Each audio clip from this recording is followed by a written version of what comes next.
If you ever want to watch your self-respect try to crawl out of your body like it's escaping a burning building, attend a casual dinner party your wife insists will be fun. That's how it started. Not with screaming, not with some dramatic villain monologue. With candles, wine, and the kind of playlist that sounds like a coffee shop trying to seduce you into buying a $12 muffin. It was Lena's friend's birthday dinner. Nina. Mid-30s, perfect hair, perfect teeth, perfect life. The kind of woman who says things like, "I'm just so busy," while somehow having time to host a dinner for 12 people on a Thursday. We arrived a few minutes late because Lena just needed 5 minutes to pick earrings. 5 minutes in wife time is a full seasonal weather cycle. By the time we walked in, the apartment was already buzzing. People laughing too loud, glasses clinking, everyone doing that slightly performative thing adults do when they're trying to convince each other they're still exciting. Lena slid into the room like she owned it. Me? I came in like a man entering a room where everyone already knows the punchline, but nobody's told him yet. "Happy birthday," Lena sang, leaning in to hug Nina. Nina squealed and hugged her back like they were reuniting after a war instead of not seeing each other since last weekend. Then Nina's eyes landed on me. "Oh my God," she said, "you came." The tone wasn't mean. It was surprised, like she'd assumed my presence was optional, and reality had betrayed her. "Yeah," I said. "I fought through traffic and my own instincts." She laughed. Someone else laughed too. Good. I could do funny. I could do social. I wasn't a hostage. Yet. Lena's hand found my arm, nails light, possessive in that polished way. "Don't start," she whispered without moving her lips. Smiling. It took me a second to realize what she meant. Don't start. What? Talking? Breathing? Existing? But then she gave me that look, the one that says, "Behave," like I was a dog in a tuxedo. I smirked and leaned in, playing it off. "I'm perfectly civilized," I murmured back. "I'm even wearing my human face." Her smile sharpened. She loved that. On the outside. We moved toward the table. It was one of those long, beautiful setups where every plate has a little sprig of something green. The seating was interesting.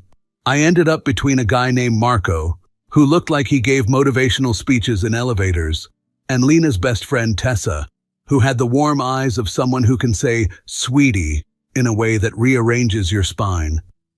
Tessa leaned close as soon as I sat down. "So," she said, "how are you surviving marriage?" I blinked. "We're doing fine." "Oh, honey," she said, like I'd just confessed I drank out of puddles. "That's adorable." Across the table, Lena was laughing with two other women, Tessa and Nina, like they had their own private universe and I was just background decor. I watched her for a second. Not because I was insecure, not because I was suspicious, just because there was something about her energy tonight. Too practiced, too confident. Like she wasn't just attending a dinner, like she was about to present something. You know how some people walk into a room and you can tell they've rehearsed their performance? Lena had that vibe. Like she'd already decided what role everyone would play tonight, and she was the director. Marco lifted his glass. "To Nina," he announced, "the woman who somehow makes adulthood look organized." Everyone cheered, clinked glasses, smiled. I took a sip and tried to relax. Food came out. Conversation flowed. At first it was normal, annoyingly normal. People talking about jobs, travel, gym routines, a new, clean eating plan that sounded like a religion. Then Nina looked at Lena and said, Okay, we have to do something fun." Lena tilted her head. "Like what?" "Like a toast game," Nina said. "Everyone says something honest but funny." A few people groaned. A few people clapped. The extroverts got that hungry look. The introverts visibly started praying. Marco was all in. "Oh, I love those," he said. "Truth and humor. That's where the magic is." I muttered. "That's also where people get divorced." Tessa heard me and snorted into her drink. Lena's eyes flicked to me. Not warning, not yet. More like measuring. Nina tapped her glass with a spoon, and the room quieted in that slow, reluctant way. Everyone leaned in. Phones came out. Great. I loved being recorded against my will. Okay, Nina said. We'll go around the table. Birthday girl gets to choose the order. Her eyes scanned, landed on Lena. Of course they did. Lena, Nina said. You start. Lena set down her fork like she'd been waiting her whole life for this moment. She rose slightly from her seat, just enough to command attention, glass in hand, smile bright. And then she looked at me. Not lovingly, not playfully. Like I was a prop she was about to use. My stomach tightened. Not panic, not fear. That cold instinct you get when you realize someone's about to do something and you're the only one who doesn't know the script. Lena cleared her throat. Okay, she said. This is actually perfect because we've been talking about relationship boundaries a lot lately. Several women nodded immediately, like she'd just said, water is wet. Tessa made a pleased little sound. Marco looked impressed, like he'd discovered a new podcast topic. Lena continued, warm and confident. And honestly, I think more couples should do what we do.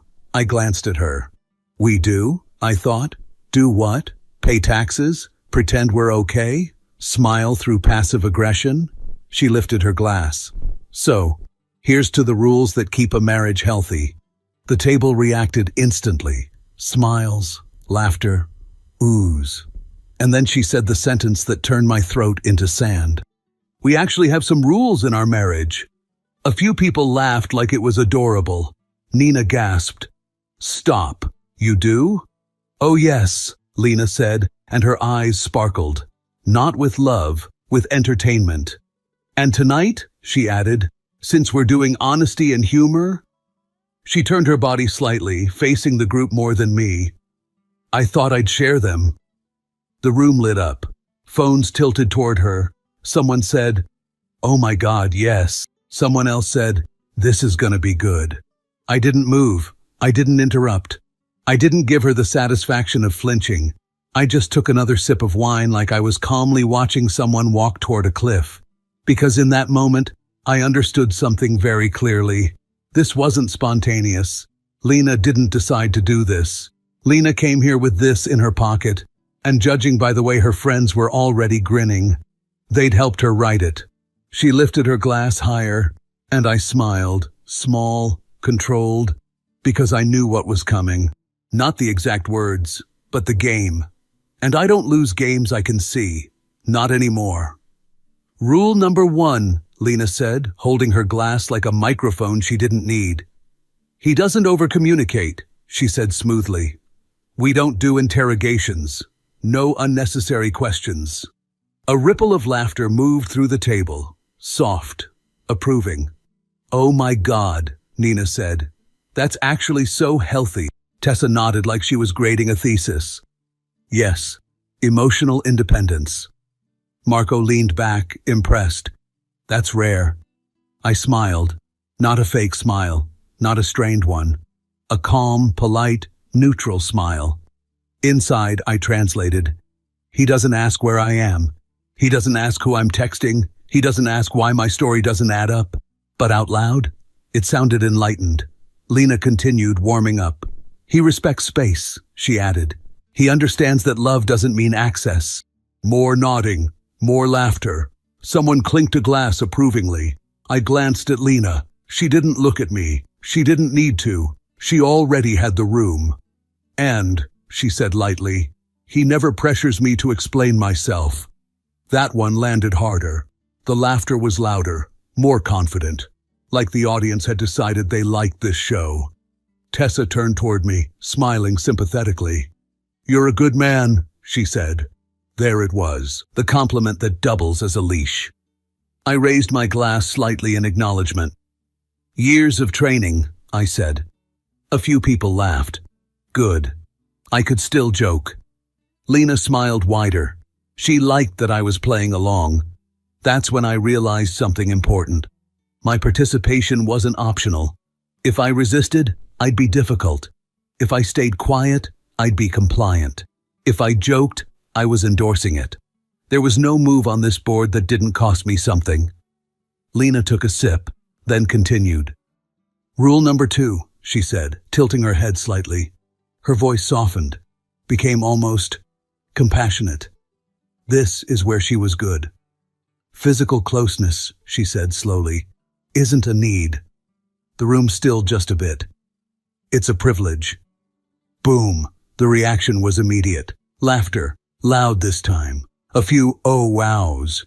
A dramatic gasp from Nina. Someone clapped once, then stopped, embarrassed but amused. Tessa laughed the loudest. I love that, she said. Normalize that.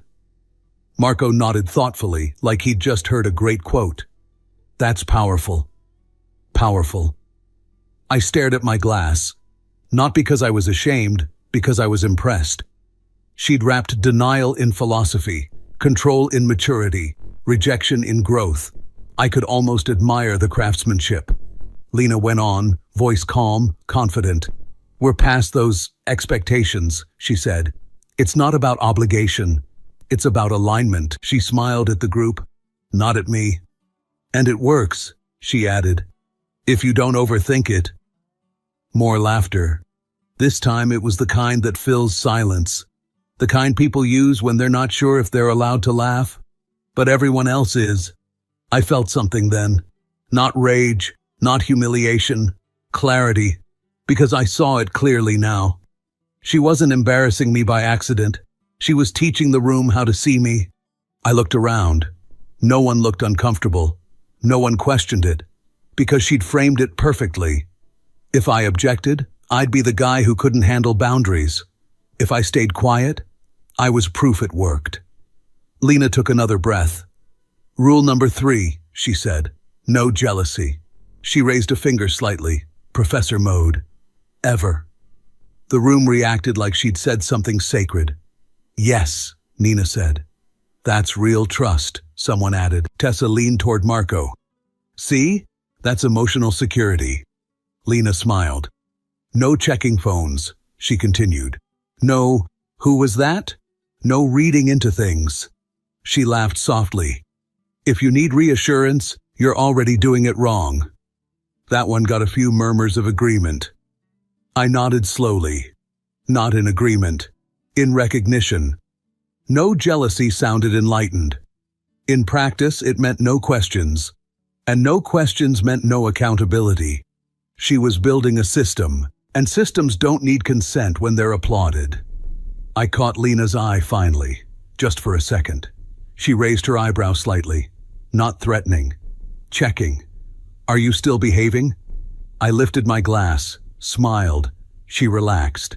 That's when I knew this wasn't the climax. She wasn't done. She leaned forward slightly, lowering her voice. Honestly, she said, like she was sharing a secret, it's made us so much closer. Someone said, "Aw." She glanced toward me now, finally. He's more like a companion now, she said lightly. The word hung in the air. Companion, not husband, not partner, not lover, companion. There was a pause, just long enough to feel. Then laughter broke it. Not explosive, uncomfortable, scattered, but enough. Enough to signal approval. I didn't smile this time. I didn't frown either. I just sat there, still. And in that stillness, something shifted. Because while everyone was laughing, I stopped pretending this was a misunderstanding.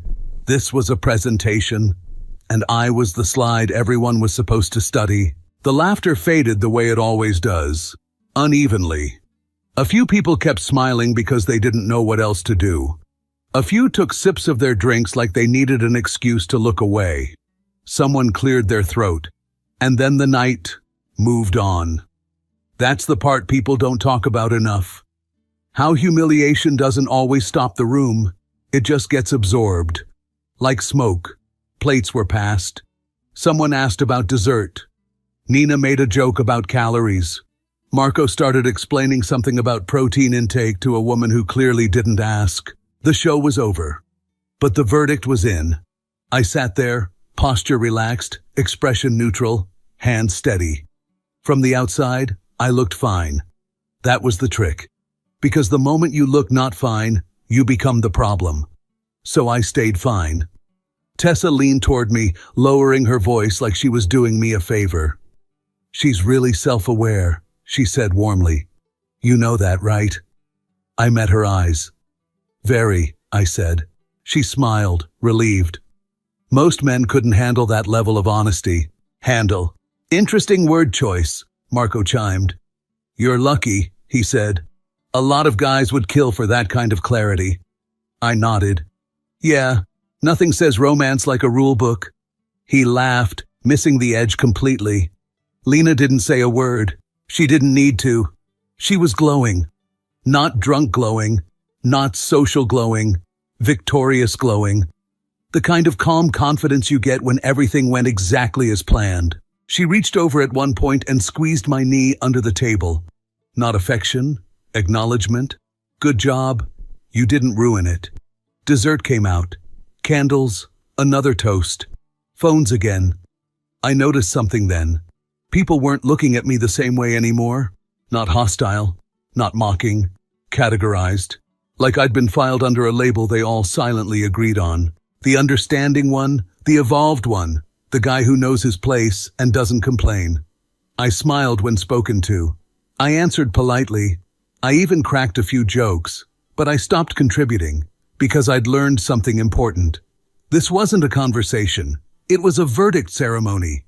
At some point, Nina's cousin, a woman I'd met exactly once before, leaned over as people were getting up from the table. She smelled like wine and confidence. "She really put you in your place," she said, not unkindly. She laughed like it was a compliment. I looked at her. "Oh?" I said. She nodded. "I mean that in a good way. It's refreshing." Refreshing. I let that word roll around in my head. "Yeah," I said calmly. "I feel very hydrated." She laughed and walked away, satisfied. That one did it. Because it confirmed something I'd been trying not to name. This wasn't between me and my wife anymore. This was public property. My role had been announced, and everyone felt entitled to comment on it. We left about 30 minutes later. No drama, no tension anyone else could see. Lena thanked Nina, hugged everyone, promised brunch.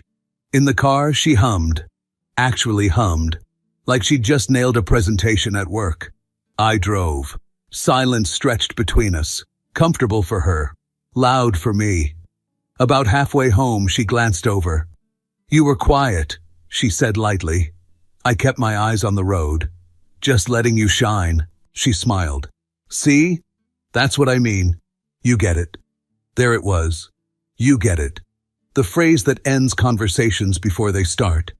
At home, she kicked off her shoes and poured herself water like nothing had happened. I waited. Not because I was scared, because timing matters. When she finally sat down on the couch, scrolling her phone, I spoke. "That wasn't okay," I said calmly. She didn't look up. "What?" "The rules," I continued, reading them out loud, making it a joke. She sighed, loudly. The universal sound of a woman preparing to explain why your feelings are inconvenient. "Oh my God," she said. "Are you really doing this?" I turned to face her fully. "I'm not raising my voice. I'm not accusing you. I'm telling you how it landed." She finally looked at me and laughed. Not big, not cruel, dismissive. "Everyone laughed," she said. "You're reading into it." I held her gaze. "Because you framed it so they would." She rolled her eyes. "You're too sensitive." There it was, right on time. "You didn't have to agree," she added. "No one forced you." I nodded slowly. "You put me in a room where disagreeing would make me the problem." She frowned. "Why are you making this weird?" I almost smiled. Because that question, the fake confusion, was the last piece. This wasn't ignorance. This was strategy. She stood up, already done. "I was being honest," she said. "If you can't handle honesty, that's on you." She walked toward the bedroom. "Next time," she called over her shoulder, "don't sit there smiling if you're secretly offended." The door closed. I stayed on the couch, not stunned, not angry, awake. Because in that moment, something clicked. This wasn't a one-off. This was a system. And systems don't get built in one night. They get rehearsed. I didn't sleep much that night. Not because I was upset. Because my brain wouldn't shut up. It kept replaying the evening, not emotionally, but structurally. Like watching security footage after a robbery. No sound, no panic, just details. The timing, the confidence, the way the room was already leaning in before she spoke. That kind of performance doesn't happen on instinct. It happens after rehearsal. Lena fell asleep quickly, peacefully, the sleep of someone who felt validated. I lay there staring at the ceiling, counting the little cracks like they were bullet points. By morning, I wasn't angry, I was curious. Curiosity is dangerous. Curiosity doesn't yell, it observes. Over breakfast, Lena was cheerful, too cheerful. She scrolled her phone, smiling at things she didn't share. "You okay?" she asked casually, pouring coffee. "Great," I said, just reflecting on my new status as a companion. She smirked. "See? Humor." I watched her carefully. She wasn't defensive. She wasn't cautious. She was comfortable. That's when I knew the truth was already somewhere in her phone. I didn't snoop that morning. Not because I couldn't, because I didn't need to rush. People who think they've won get careless. That afternoon, she left her laptop open on the kitchen table. Just stepped into the shower like the universe had decided to stop being subtle. I glanced over. A messaging app was open. Group chat. 5 women. Names I recognized instantly. Nina, Tessa, 2 others from the dinner, and Lena. The last message was time-stamped from the night before. "Tessa, you delivered it perfectly." I felt something then, not shock. Confirmation. I scrolled. Slowly. Because at this point, I wasn't hoping to be wrong. I wanted to understand how far back it went. The messages started days earlier. Nina. "Okay, but you have to say it like it's a joke." Lena. "Obviously. He won't react if people are laughing." Tessa. "Men hate looking emotional in public." Another friend. "Add something about intimacy being a privilege. That always shuts them down." Lena. "Yes, and the jealousy rule. That one makes him look immature if he pushes back." I exhaled slowly. There it was. The blueprint. Not cruelty. Efficiency. They weren't trying to hurt me. They were trying to manage me. I kept reading. Nina. "What if he says something?" Lena. "He won't. He hates scenes." Tessa. "Worst case, you just say he's being sensitive." Lena. "Exactly." Another message, later that night after the dinner. Nina. "Honestly, iconic." Tessa. "That's how you set boundaries." Lena. "It felt so freeing." I closed the laptop gently. I didn't feel betrayed. I felt educated. Because suddenly, everything lined up. The jokes before this. The playful comments at brunch. The way boundaries always appeared after I'd already crossed them without knowing. She'd been training the room long before she trained me. I sat down and thought back. The first time she joked about me being low maintenance. The time she laughed when a friend asked if we were still that kind of couple. The way she'd say things like, "He doesn't really need reassurance for me." Every time I stayed quiet, it was logged as consent. Every time I smiled, it became policy. Silence had been interpreted as agreement, and agreement had been turned into rules. By the time she came out of the shower, wrapped in a towel, humming again, something inside me had settled. She caught me looking at her. "What?" she asked lightly. I smiled. "Nothing," I said. "Just realizing how coordinated you are." She laughed. "What does that mean?" "It means," I said evenly, "you don't improvise." Her smile flickered, just a little. Then she recovered. "You're overthinking again." There it was, the final confirmation. She didn't deny it, because she didn't need to. The system worked until it didn't. I stood up. "I'm going out for a bit," I said. "Where?" she asked. I paused at the door. "Somewhere without an audience." She rolled her eyes. Don't be dramatic. I smiled to myself as I left, because for the first time in a long time, I wasn't performing. The sequel came exactly when I expected it, because once humiliation works, it becomes a habit. 2 weeks later, we were at a small get-together. Different apartment, same energy, same people, same wine, same confident tone Lena used when she already knew how things were supposed to go. I clocked it within minutes. She was relaxed. Too relaxed. The kind of relaxed you get when you think the room is yours. Someone, Tessa of course, suggested a game. Just something light, she said. Like last time. Lena smiled immediately. Sure, she said. Why not? She didn't look at me to ask. She looked at me to check. I didn't give her a signal. No smile, no tension, no warning, just stillness. She raised her glass. Okay, she said, cheerful. I'll start. Of course. Relationships are about boundaries, she began. About emotional maturity. A few nods. She was walking the room back into position. And honestly, having clear rules. She paused, waiting for the laugh. It came, but weaker this time. Just makes everything easier. She glanced at me. And he understands that. That's when I put my glass down. Not hard, not dramatically, just decisively. The sound cut through the room. I didn't interrupt her mid-sentence. I waited until she finished. That mattered. She smiled, satisfied, expecting the moment to land. It didn't. I stood up. Slowly, calmly, no edge in my voice, no sarcasm yet. Actually, I said, looking around the room, I need to correct something. The room froze. Not because I raised my voice, because I hadn't. Lena turned toward me surprised. I smiled politely. We don't have rules, I continued. We have jokes she likes to tell. A nervous laugh rippled somewhere, then stopped. I kept going. And just so there's no confusion, those jokes aren't agreements. Lena laughed sharply. Oh my God, are you serious right now? I looked at her, directly. Yes. Silence. I turned back to the group.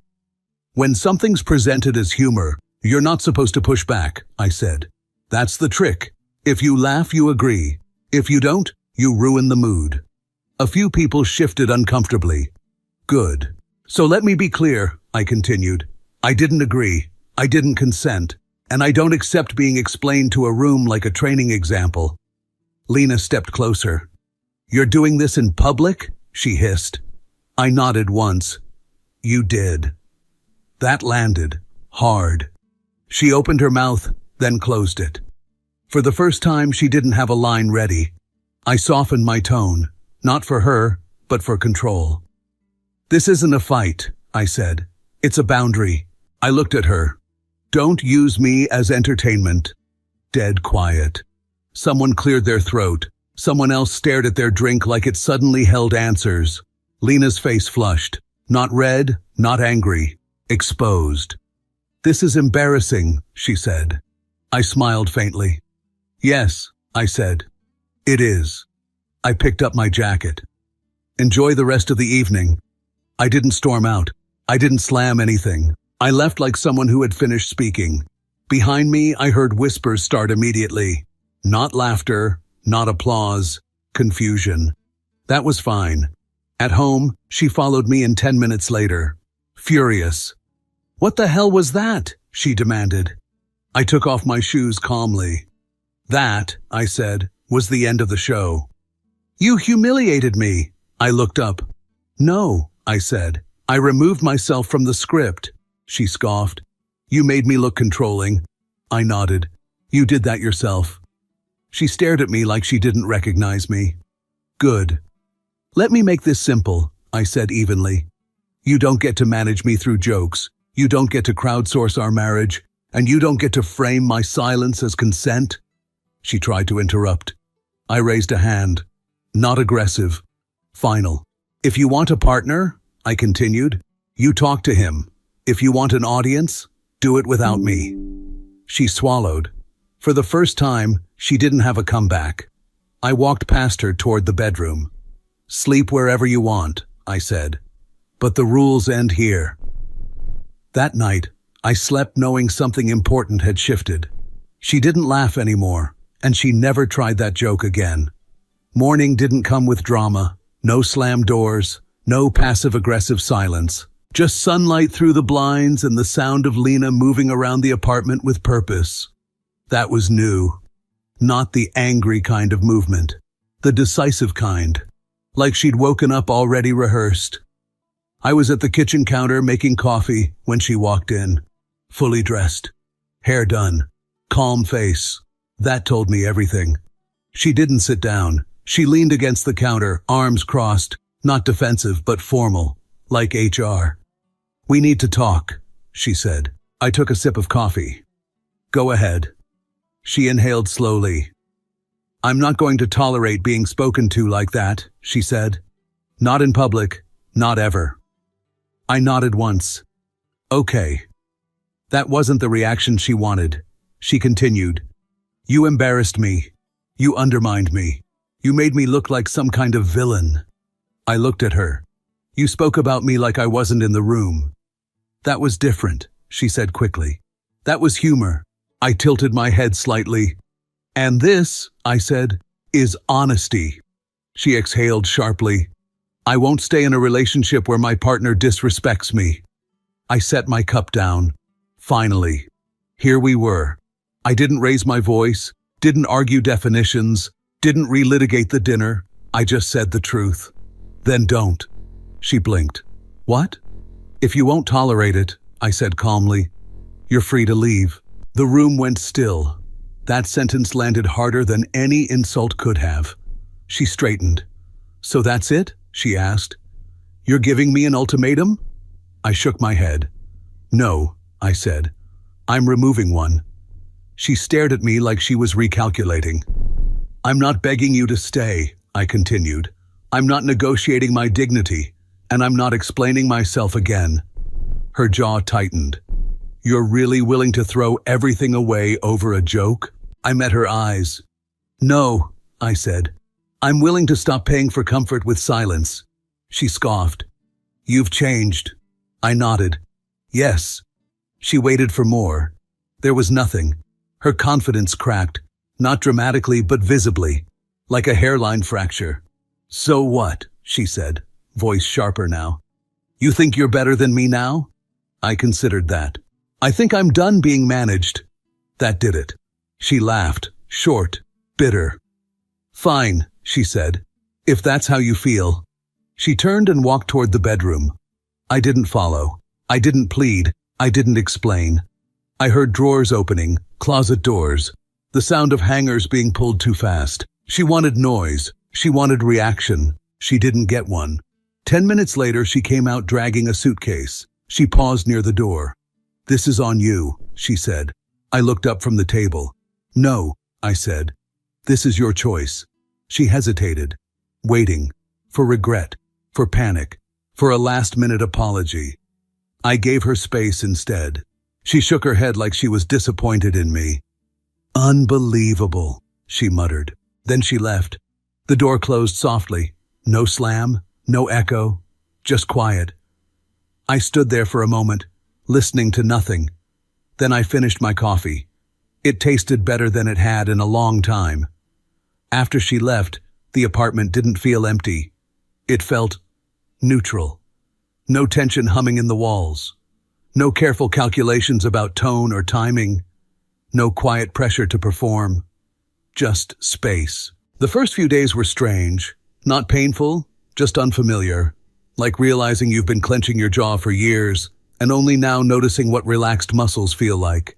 People reached out. Not immediately. Not directly. It started with vague messages. Nina sent one 2 days later. "Hey, just checking in. Hope you're okay." No apology, no acknowledgement. Just concern, carefully framed. Tessa was more direct. "I think things got misunderstood. Lena was really hurt." I read it twice, then I didn't reply. Because that was the pattern, wasn't it? Her feelings were always real-time emergencies. Mine were misunderstandings. Word traveled slowly. Not the truth. Versions of it.